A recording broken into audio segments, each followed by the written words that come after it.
Fala, gente, graça e paz, tudo bem com vocês? Começando então o nosso devocional diário, espero que você esteja muito bem do outro lado. A gente está aí começando mais um dia e Deus ele te dê um dia muito abençoado aí pela frente, que Ele abençoe ricamente a tua vida, a tua casa, toda a tua família, que Ele possa derramar sobre você uma paz que excede todo entendimento. E para você que é novo por aqui, seja sempre muito bem-vindo. A gente fala sempre sobre a vida. E como a gente geralmente começa com um ponto de reflexão, já pararam para pensar por que tantas vezes a gente se sente deslocado nesse mundo? Porque mesmo sendo parte dessa sociedade, algo dentro de nós clama por algo diferente.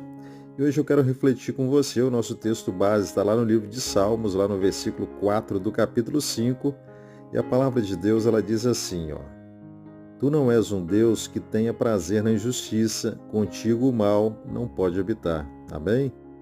A injustiça é algo sempre bem presente nos nossos dias, não é verdade? Quando a gente liga a TV, quando a gente abre as nossas redes sociais, o que a gente costuma ver, hein? Corrupção, violência, muita mentira. É como se a gente estivesse nadando contra a correnteza. Mas por que isso, hein? Porque nós, como filhos de Deus, nós carregamos no nosso interior o DNA do nosso Pai Celestial. Quando nós vemos, por exemplo, uma criança agindo de forma nobre, muitas vezes a gente diz, é igualzinho o pai, ou puxou a mãe, não é isso? Da mesma forma, nós como filhos de Deus, nós devemos refletir o caráter do nosso Pai. O salmista aqui nesse texto, ele nos lembra que Deus ele não tem prazer na injustiça, ele não sorri diante do mal. E se somos chamados a ser como ele, como é que a gente pode se contentar com menos do que isso? Mas veja só, eu não estou falando de perfeição, eu estou falando de direção, para onde nós estamos apontando a nossa bússola moral. E aqui entra um ponto fundamental da nossa fé. Nós não somos chamados à santidade por mérito próprio ou para alcançar o favor de Deus. Pelo contrário, nós somos chamados porque Cristo ele já nos justificou. Pela sua obra fomos chamados justos diante de Deus. E agora, em resposta a essa graça, nós somos convidados a viver uma vida de santidade, separados. Não se trata de um esforço meramente humano, mas de uma obra que o próprio Espírito Santo de Deus, ele opera em nós, na nossa vida. Lá no livro de Efésios, lá nos versículos de 8 a 10 do capítulo 5, Paulo ele nos exorta e ele diz bem assim, ó: Porque antes vocês eram trevas, mas agora são luz no Senhor. Vivam como filhos da luz, pois o fruto da luz consiste em toda bondade, justiça e verdade. E aprendam a discernir o que é agradável ao Senhor. Note bem que aqui no texto ele diz: éramos trevas, mas agora somos o quê? Luz. Isso implica numa transformação radical.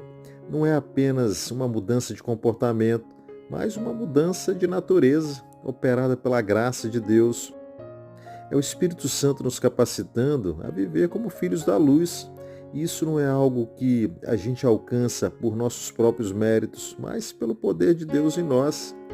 E o que significa isso na prática, hein? Significa que no mundo onde a corrupção tornou-se algo normal para muita gente, nós somos chamados a ser íntegros, andar na contramão. Ou seja, onde a mentira é algo normal para muita gente, nós somos chamados a ser verdadeiros.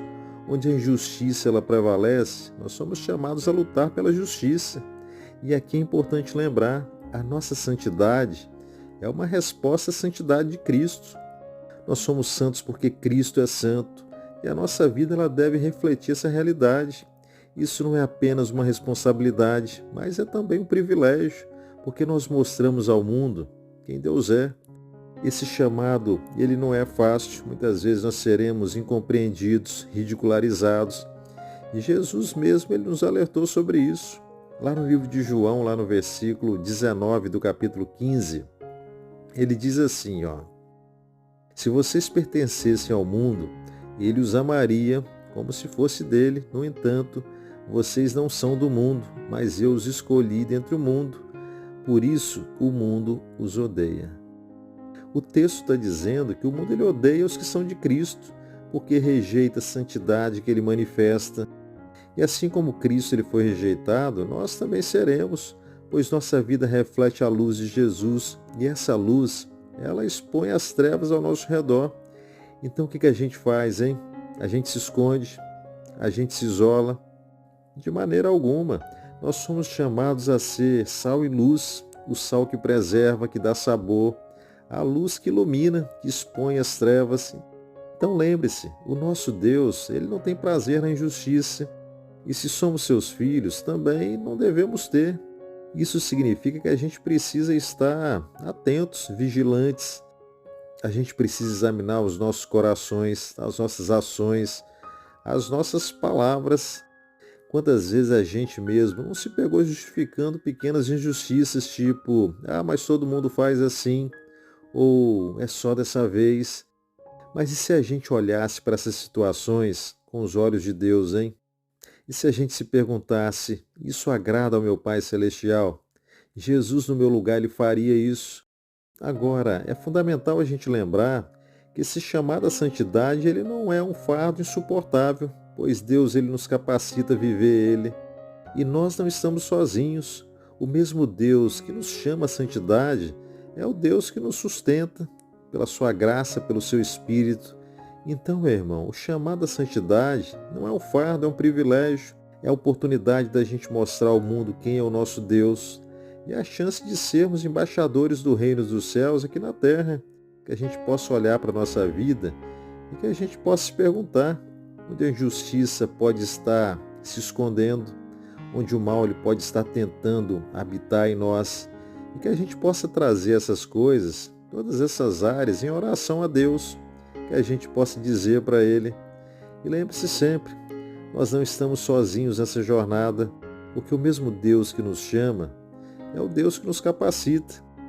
Ele não apenas nos mostra o caminho, mas Ele caminha com a gente, do nosso lado, que a gente possa então dia após dia refletir mais e mais o caráter do nosso Pai Celestial, que o mundo ele olhe para nós e veja não apenas boas pessoas, mas filhos e filhas do Deus vivo. Um Deus que não tem prazer na injustiça, um Deus com quem o mal ele não pode habitar. Que a graça do Senhor esteja sobre a tua vida, guarda no teu coração, espero que produza bons frutos. Não esquece, amo vocês em Jesus. Se abençoa a tua vida, abençoe também a vida de alguém. E amanhã, se Deus permitir, a gente retorna aqui de novo para meditar um pouco mais na palavra dele, pensar um pouco mais na nossa vida e que Deus abençoe ricamente você. Tá bom? Um grande abraço, fiquem todos com Deus. Tchau, tchau.